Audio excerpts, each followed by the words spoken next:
오늘도 이렇게 빌립보서 2장 후반절과 또 이 3장에 있는 이 말씀을 통해서 하나님께서 주시는 은혜를 우리가 함께 나누기를 원합니다. 오늘은 우리가 지난주에 살피지 못했던 이 2장 후반부에 있는 말씀과 또 3장에 있는 이 말씀을 우리가 함께 나누겠습니다. 2장 이렇게 후반부에는 이 바울의 동력자들을 소개하면서 바울이 빌립보스를 쓰게 된 이 배경과 이 빌립보스를 쓰게 된 동기에 대해서 기록을 하고 있습니다.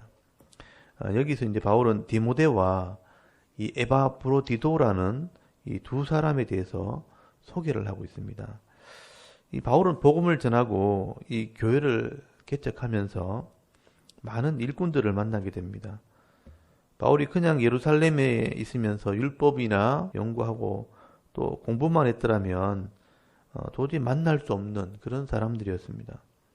바울이 이렇게 만난 사람들이 이 바울의 동력자가 되었고 또 바울이 어려울 때 후원자가 되어주기도 하고요. 또 바울을 위해 기도하는 기도의 일꾼들이 되어주는 것입니다.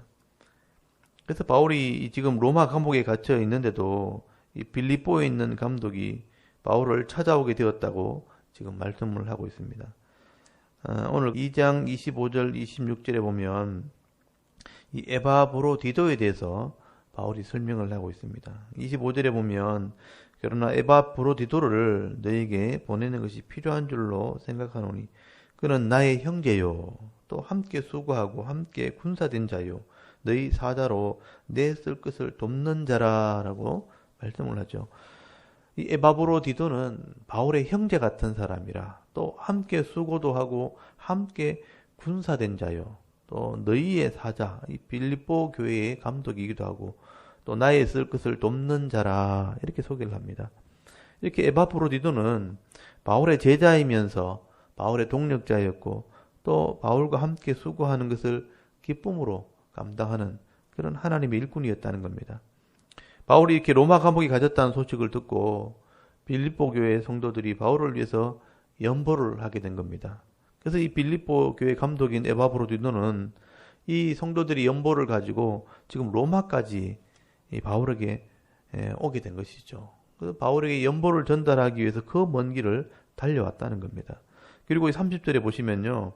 그가 그리스도의 일을 위하여 죽기에 이르러도 자기 목숨을 돌보지 아니한 것은 나를 섬기는 너희 일에 부족함을 채우려 함이라 라고 말씀을 합니다.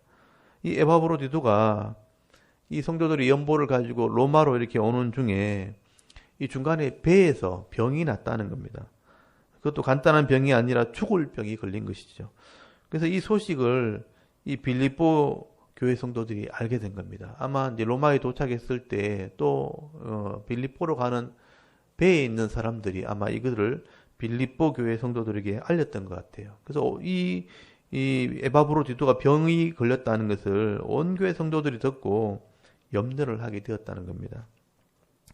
그래서 이제 이렇게 성도들이 염려한다는 것을 바울이 알게 되었고 그것 가지고 염려하고 근심하는 중에 하나님이 은혜 가운데 이 병이 낫게 된 겁니다. 그래서 이 병이 나았다는 이 소식을 빨리 알리기 위해서 그래서 바울은 이 빌립보스를 쓰게 되었다라고 말씀을 하게 되는 겁니다. 28절에 보시면 그렇게 되어 있죠. 그러므로 내가 더욱 급히 그를 보낸 것은 너희로 그를 다시 보고 기뻐하게 하며 내 근심도 덜려 함이라. 이 에바브로디도의 병이 나았다는 것을 알리기 위해서 바울이 급하게 이 편지를 빨리 쓰게 되었다. 그래서 이 빌립보스를 쓰게 된 동기를 지금 설명을 하게 된 겁니다. 이렇게 이 땅에서 이런 예기치 않은 일들이 일어날 수 있고 근심하는 일이 있을 수 있다는 것이죠. 이렇게 예수를 믿고 교회를 섬기다 보면 이런 어려움도 당할 수 있고 또 이런 고난도 있지만 이렇게 하나님께서는 합력해서 선이 되게 하셨고 기쁨에 되게 하셨다라고 말씀을 하고 있는 것입니다. 그리고 바울은 이 에바브로디도와 함께 또 한 사람의 일꾼을 소개를 합니다. 그 사람이 바로 디모데라는 사람입니다. 바울은 에바브로디도를 빌립보에 보내면서 지금 디모데를 함께 보내게 되는데 사실 이 병이 들었던 에바브로디도를 혼자 보내는 게 참 염려가 되는 겁니다. 그래서 디모데를 함께 지금 따라 보내는 겁니다. 여러분 19절에 보시면 내가 디모데를 속히 너희에게 보내기를 주 안에서 바람은 너희의 사정을 알므로 안위를 받으려 함이니라고 말씀을 하죠. 이 디모데라는 사람은 바울이 2차 전도여행을 할 때 아시아에 있는 이고니온 루스드라는 지방에서 만난 사람입니다. 이 디모데는 헬라인 아버지가 유대인 어머니와 결혼해서 낳은 아들입니다. 그리고 그의 할머니도 유대인이었다고 말씀을 합니다. 그래서 이 디모데는 유대인 할머니 또 유대인 어머니에게서 이 신앙의 교육을 받고 자라는 사람이죠. 그래서 어려서부터 하나님 말씀을 배웠고 그 말씀대로 성실하게 살아가던 중에 이 디모데가 바울을 만났고 복음의 일꾼이 된 것입니다.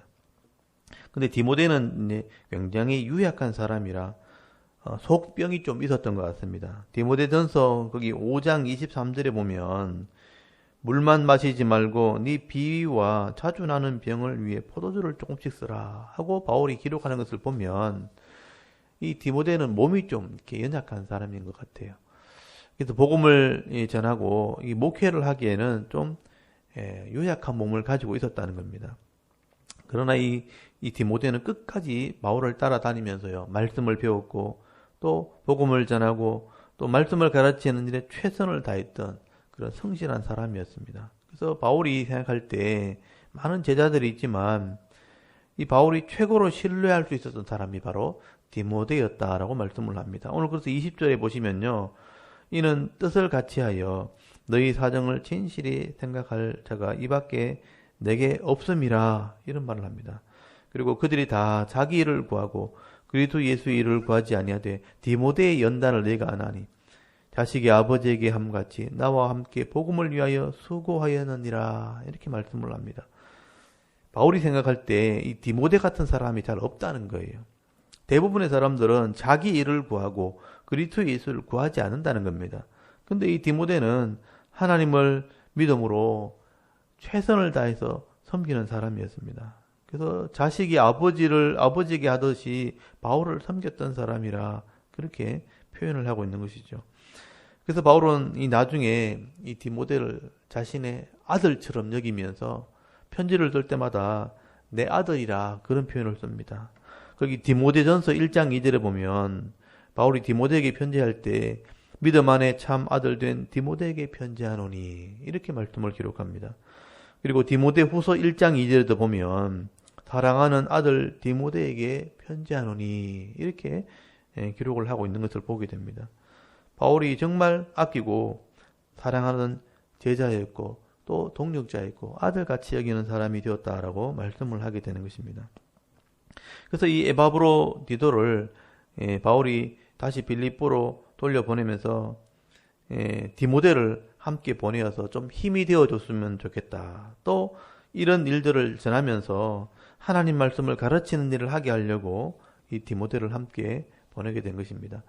바울은 이런 동력자들이 있었기 때문에 이렇게 복음을 전하면서 고난을 받기도 하고 매를 맞고 감옥에 들어가는 험한 일을 당해도 기쁨으로 이런 일을 감당할 수 있었던 것입니다. 이런 에바브로 디도 같은 헌신적인 사람, 또 디모데 같은 아들 같은 그런 일꾼들이 있었기 때문에 복음을 전하고 또 교회를 위해서 수고하는 일을 감당할 수 있었던 것이죠.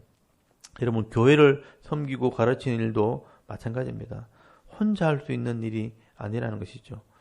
그래서 이 죄악된 땅에 거룩한 공동체를 세우고 또 사람을 살리고 사람을 변화시키고 사람을 키우는 일을 하는 것은 쉽지가 않지만 이런 믿음의 동력자들이 있을 때 정말 가치가 있고 또 의미 있는 일을 하게 되는 것입니다. 그래서 교회가 변절되지만 않고 또 말씀대로만 사역하기만 한다면 세상 사람들이 할 수 없는 이런 엄청난 일을 할 수 있다는 것을 여러분 기억할 수 있기를 바랍니다. 그래서 오늘 저와 여러분도 우리가 평범하게 신앙생활을 이렇게 하지만 이왕이면 이 세상 속에서 이런 믿음의 동력자를 많이 만나셔서요. 함께 기도하고 함께 섬길 때에 또 하나님 나라를 세우기 위해서 가치가 있고 의미가 있는 이런 신앙생활을 하며 살아갈 수 있는 저와 여러분의 삶이 될 수 있기를 간절히 소원합니다. 그리고 오늘 이 3장에 보시면요. 3장으로 넘어가면 이 바울의 이 걱정과 염려가 담겨 있는 말씀을 기록을 하게 됩니다. 여기는 바울의 눈물과 안타까움도 섞여 있습니다. 그 문제가 뭐냐면 바로 이단에 대한 문제입니다. 여러분 거기 3장 2절을 보시면요. 개들을 삼가고 여기 행악하는 자들을 삼가고 몸을 상하게 하는 일을 삼가라 이렇게 말씀을 합니다. 여기서 말하는 개들이나 행악하는 자 그리고 몸을 상하게 하는 자들은 그 당시 할례당들을 말하는 것입니다. 당시 기독교인들에게는 이 할례당이 바로 이단이라고 할 수 있습니다. 예수를 믿는 것은 같은데 할례당들은 기독교가 유대인들에게서 나왔기 때문에 먼저 유대인이 되어야 한다라고 주장을 합니다. 그래서 유대인처럼 할례를 반드시 받아야 되고요. 또 율법을 지켜야지 구원을 얻을 수 있다라고 주장을 하게 되는 겁니다. 초기의 기독교인들은요, 다 유대인들이었기 때문에 이방인들이 예수를 믿으려고 할 때 이 할례당들이 유대인처럼 할례를 받게 만들었고요. 율법을 지켜야 한다 하고 강조를 하게 될 때 예수를 믿는 보다는 이런 유대인의 이 전통을 따르게 되면서 외식하는 그런 신앙을 가지게 된 것입니다. 그리고 이런 유대인들이 사회의 기득권을 다 가지고 있었기 때문에 만약에 이 전통을 따르지 않고 또 할례를 받지 않고 유대 율법을 지키지 않으면 직장 생활도 못하게 하고 또 장사도 못하게 하면서 생계에 위협을 주게 되었던 것입니다. 그래서 할 수 없이 이방인들도 억지로 할례를 받는 그런 경우가 많았다는 거죠. 그래서 바울은 이런 할례당들의 주장을 좀 대적하기도 하고요. 또 신앙적으로 많은 다툼을 벌이게 된 것입니다. 근데 이 할례당들이요, 나중에 이제 바울이 복음을 전했던 이 빌립보 교회에 들어와서 이방인들에게 이런 할례를 강조하면서 율법을 지켜야 된다고 억지로 시키게 된 것이죠. 그래서 바울이 이런 육신의 모양을 따라 신앙생활을 하는 것은 잘못된 것이라고 지금 설명을 하게 되는 겁니다. 그래서 여러분 4절부터 보시면요. 나도 유대인이었다는 거예요. 그래서 4절에 나도 유대인으로 난 지 8일 만에 할례를 받았고 베냐민 지파요 히브리인 중에 히브리인이요 율법으로는 바리새인이고 열심히 교회를 박해하고 율법의 의로는 흠이 없는 자였다. 그렇게 바울이 말씀을 합니다. 그러나 바울이 예수를 믿고 난 뒤에 예수를 바로 알고 난 뒤에 이런 것이 아무 쓸데없다는 것을 알게 되었고 깨닫게 되었다는 겁니다. 그래서 여러분 7절부터 9절까지 보시면 바울이 깨달은 것을 기록한 것입니다. 이 말씀은 지금 우리 성도들에게는 굉장히 중요한 말씀입니다. 여러분 7절 한번 보십시오. 그러나 무엇이든지 내게 유익하던 것을 내가 그리스도를 위하여 다 해로 여길 뿐더러 또한 모든 것을 해로 여김은 내 주 그리스도 예수를 아는 지식이 가장 고상하기 때문이라. 내가 그를 위하여 모든 것을 잃어버리고 배설물로 여김은 그리스도를 얻고 그 안에서 발견되려 함이니 내가 가진 의는 율법에서 난 것이 아니요 오직 그리스도를 믿음으로 말미암은 것이니 곧 믿음으로 하나님께로부터 난 의라. 이렇게 말씀을 합니다. 여러분 예수님을 믿고 구원받은 것 외에 다른 것으로는 구원받을 수 없기 때문에 구원을 위해서 무엇을 한다는 것, 내가 이렇게 열심히 뭘 행해야 된다는 것, 이게 잘못됐다는 겁니다. 그래서 바울은 예수를 아는 지식이 가장 고상하다라고 말씀하는데 여기 고상하다는 말 자체가 탁월하다 또는 위에 있다라는 뜻입니다. 그리스도를 바로 알고 바로 믿는 것이 최고의 높은 지식이라 그렇게 말씀하는 겁니다. 그래서 예수 외에 다른 형식적인 지식은 필요 없는 것인데 이것을 바울이 강조하기 위해서 다 배설물로 여겼다. 쓸데없는 것으로 여겼다라고 표현을 하는 것입니다. 이 바울이 믿는 이 구원의 믿음은 율법에서 난 것이 아니고요. 또 행함으로 주어지는 게 아니고 예수를 믿는 믿음에서 난 것이라고 말씀을 하는 겁니다. 그래서 예수를 아는 지식이 분명히 있을 때 잘못된 것도 구별되어지고 가치가 없는 것이라는 것을 알 수가 있게 되어지는 것입니다. 그러므로 우리 성도들은 이런 예수에 대한 분명한 지식을 먼저 우리가 배워야 되는 것이죠. 그래서 바울은 이 성도를 위해서 권면할 때 여러분 거기 10절부터 이 바울의 권면의 말씀이 나옵니다.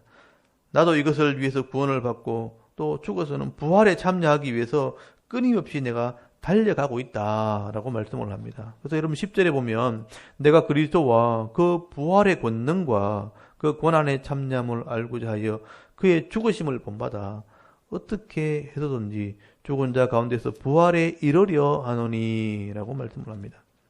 우리의 마지막이 부활에 이르는 것이기 때문에 바울이 이 부활에 이르기까지는 끊임없이 신앙의 길을 달려간다라고 말씀을 하는 겁니다. 바울도 이 부활에 이르기 전까지는 완전히 잡은 것이 아니기 때문에 표대를 향하여 달려가고 있다는 것입니다. 그렇기 때문에 이 빌립보 교회 성도들도 바울을 따라서 우리가 잘 달려가자는 것이죠. 그래서 17절을 보시면요. 형제들아 너희는 함께 나를 본받아라. 그리고 너희가 우리를 본받는 것처럼 그와 같이 행하는 자들을 눈여겨보라. 그렇게 말씀을 합니다. 바울이 지금 열심히 바른 신앙을 위해서 달려가듯이 나를 좀 본받아라. 그리고 나와 같이 행하는 자들을 좀 이런 믿음을 가지고 신앙생활 하는 사람 눈여겨 좀 잘 보고 잘 따라오게 하라는 것입니다. 그래서 성도들 중에서는요, 이런 믿음의 길을 가다가 잘못된 길을 가는 자들이 있다는 겁니다. 그래서 18절에도 내가 여러 번 너에게 말하였거니와 이제도 눈물을 흘리며 말하노니 여러 사람이 그리스도의 십자가의 원수로 행하느니라 라고 말씀을 합니다. 많은 사람들이 그 당시에도 이단에 넘어가가지고 이 성도들을 핍박하고 기독교인들이 잘못되었다고 하면서 정죄하고 그런 일들이 있었다는 것이죠. 그러나 이런 이단을 따라가는 것은 결국은 우리 영혼이 망하게 되는 것이다. 멸망의 길을 가는 것이라는 겁니다. 그래서 19절에 보시면요. 이런 이단들은 이단들의 마침이 멸망이라는 거예요. 그들의 마침은 멸망이요. 그들의 신은 그들이 믿는 것은 배요. 어떤 육신의 만족을 위해서 믿는 것이고 그 영광은 그들의 부끄러움에 있고 땅의 일을 생각하는 자라고 말씀합니다. 이게 바로 이단들의 특징입니다. 그들의 마지막이 영혼의 멸망입니다. 그리고 이 땅에 있는 것을 위해서 그냥 살아가는 그 정도밖에 신앙이 안 된다는 겁니다. 그러나 우리의 성도들의 시민권들은 하늘에 있다는 겁니다. 우리가 이 믿음의 길을 잘 달려갈 때 우리의 몸이 영광의 몸의 형체와 같이 변화된다라고 말씀하죠. 이게 부활의 몸이죠. 우리가 믿음을 가지고 예수를 믿는 믿음에서 바른 신앙생활에서 끝까지 잘 달려가야 부활에 참여하는 겁니다. 우리의 이 몸이 영광의 몸의 형체로 변화되어지는 것, 이 영광의 부활에 참여하게 되는 것을 우리의 신앙이라고 말하는 것이죠. 바울이 이렇게 길게 이것을 설명하는 것은 우리가 예수를 믿고 구원을 받았기 때문에 말씀대로 순종하는 믿음의 삶을 살아야 되는 것이라고 말씀을 하게 되는 것이죠. 그런데 이 할례당들은요, 예수를 믿기보다는 할례를 받아야 구원을 받고 율법을 지켜야 된다. 내가 행해야 구원받는다라고 잘못 가르치고 있다는 것이죠. 이런 잘못된 지식과 잘못된 신앙을 따라가면 안 된다는 것을 바울이 말씀을 하게 되는 겁니다. 오늘도 많은 이단들이요, 이런 예수의 십자가와 부활을 전하지 않고 자신들의 규례를 이렇게 만들어 놓고 그것을 가르치고요, 이 땅에서 그냥 헌신만 강요하고 인간의 노력으로 구원을 받는다고 가르치게 된다면 이 잘못된 구원이 되는 것이죠. 그래서 그들의 마지막은 멸망이 되는 것이고요, 그냥 자기 배만 위하는 삶이 되는 것이고 그들은 결국 부끄러움을 당하게 될 것입니다. 또 땅의 일만 생각하는 자들이 바로 이단들이라는 겁니다. 그래서 바울은 분명하게 이야기합니다. 여러분, 예수님께서 내 죄를 위해 십자가에 죽으심으로 우리가 죄의 문제가 해결되었고 심판을 받지 않게 된 것입니다. 그러므로 우리가 하나님 백성이 되었기 때문에 이제는 죄의 욕심대로 살 것이 아니고 하나님 말씀을 잘 배워서 이 말씀대로 순종하는 삶을 사는 사람, 또 이웃을 섬기고 사랑하며 섬기는 삶을 살아갈 때 하나님 나라 백성으로 복을 받게 되는 것이고 이 땅에서 하나님 나라 백성의 열매를 맺게 되어지는 것입니다. 그리고 이런 믿음을 가지게 됐을 때 죽어서는 영원한 생명을 얻게 되어지고 부활에 참여하게 되는 이 복을 받게 되는 것이죠. 여러분, 이 믿음의 길을 끝까지 우리가 달려가야 되는 것입니다. 그래서 오늘 거기 4장 1절까지 보시면요, 그러므로 나의 사랑하고 사모하는 형제들, 나의 기쁨이요 면류관인 사랑하는 자들아, 이와 같이 주 안에 좀 서라. 주 안에 서야 된다라고 말씀을 하게 되는 것입니다. 여러분, 그때나 지금이나 많은 이단들이 지금 성도를 미혹하고 있다는 것입니다. 오늘날도 있는 신천지라든지 또 여호와의 증인이라든지 통일교라든지 JMS라든지 구원파 같은 이런 이단들이요 교회에 들어와서 성도들의 신앙을 혼란스럽게 하고 또 다른 복음을 전하면서 잘못된 길로 인도하고 있다는 것을 여러분 기억하시고요. 이런 이단들을 조심할 수 있기를 바랍니다. 그래서 하나님 말씀을 잘 배워서 우리의 믿음으로 또 제대로 된 믿음의 삶을 통해서 또 말씀대로 순종하는 삶을 통해서 은혜와 복을 받아 누릴 수 있는 그런 귀한 성도들이 될 수 있기를 바랍니다. 오늘도 지금 바울이 빌립보 교회 성도들에게 이 말씀하는 것처럼 우리가 부활에 이를 때까지 표대를 향하여 끝까지 달려가라 그렇게 말씀을 합니다. 우리가 이 길을 멈춰서도 안 되고요. 또 어긋난 길을 가도 안 되는 겁니다. 예수를 아는 지식이 가장 고상한 지식인 줄을 우리가 알고 그 말씀을 따라 끝까지 달려가서 이 땅에서 풍성한 삶을 누리시고요. 저 천국에서 다시 만날 수 있는 이런 영적인 복을 받는 저와 여러분의 바른 신앙의 삶이 될 수 있기를 주의 이름으로 축원합니다. 아멘. 잠깐 기도드리겠습니다.